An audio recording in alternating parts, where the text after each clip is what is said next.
what does Web 2.0 mean for news companies? One of the things I was trying to do at our panel before this is that how do the media companies learn from what has happened in the Web 2.0 culture, meaning innovation, entrepreneurship on the cheap, and rapid innovation again on the cheap to build a product and then launch it and then constantly modify it.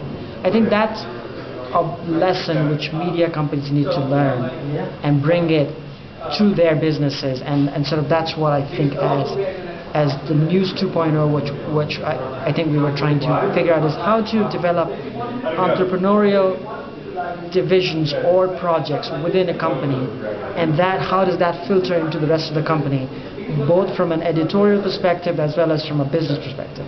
I think that's what media companies need to learn. Now, you talked about from an editorial perspective, and I mean, as a journalist, we think about news stories and we think about journalism. We don't really think about products. How do you see some of these changes actually impacting the thinking of journalists? Well, I mean, in the sense that, so there's the daily routine of stories which a lot of journalists do, but you have to sort of step back, and I think a lot of companies are recognizing that R&D, which is again an alien concept in news at this point, and letting journalists run with projects which not necessarily are part of the daily grind makes sense. And that's what I mean by product development, is let them do a certain amount, like Google does. 10% of your time you can develop new products. That's their main thing. That's what they do. I think the news companies have to learn to do some of that, to let journalists free for a certain amount of time, certain amount of budget, and let them innovate and see what comes. I mean, an example is what the New York Times is doing. Well, there's one example, is that they created an innovation group. They hired a futurist, they're hiring director of mobility. So they're trying to think of areas where, and trying to do research into what will happen, how do we incorporate that. I think BBC does that to a good extent. Of course, they have the leverage to do it because of the kind of budgets and things that they work with. But I think that's, and to an extent Guardian has been doing that with Comment is Free, which is a separate project. There are various pros and cons to it. But I think that is how the media companies need to look at news and try to develop new products. So a lot of talk in the discussion about News 2.0 we just had. Right. It seemed to get a lot of discussion about quality. What is your view on that?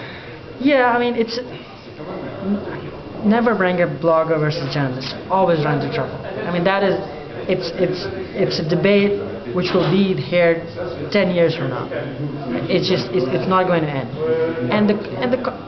Yeah, I mean, the concept of quality is true, but I mean, how do you define quality? Is there a quality for a fixed product, or is quality a malleable concept? Meaning, does quality come from something which is perfectly finished, here it's written, versus quality comes from the level of discussion around a story, and the diversity of views that emerge from that. Is that quality? So it depends on what you define as quality. Again, I mean, it's sort of belaboring the point, but that's the point. The point is, do you consider that as quality, or do you consider that as quality? To a lot of people who are inside the discussion, for them, that's the value they get out of it. So for them, that's quality. So the other question, and I've heard it in a lot of journalism circles, is what's the business model to support, and I hate to use the word again, but quality journalism? Yeah. Or in other words, you know, basically the industry is looking for a new business model. What is it? Yeah, if I were to know that. I mean, the fact is, the writing is on the wall. They have to innovate, and they have to sort of, the risk of not embracing this is far greater than the investment that you're making into it. So at this point, what all news companies or media companies are doing is throwing everything against the wall and see what sticks. And at this point, that's the best answer we can have at this point, is let's see what happens, let's do all of this, let's look at it from a longer term perspective, because that's where our future is threatened, and let's try and innovate.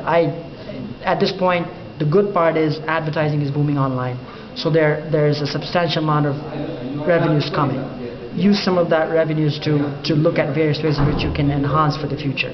So I think that at this point, it's a hope and a prayer, and hope that you work for it.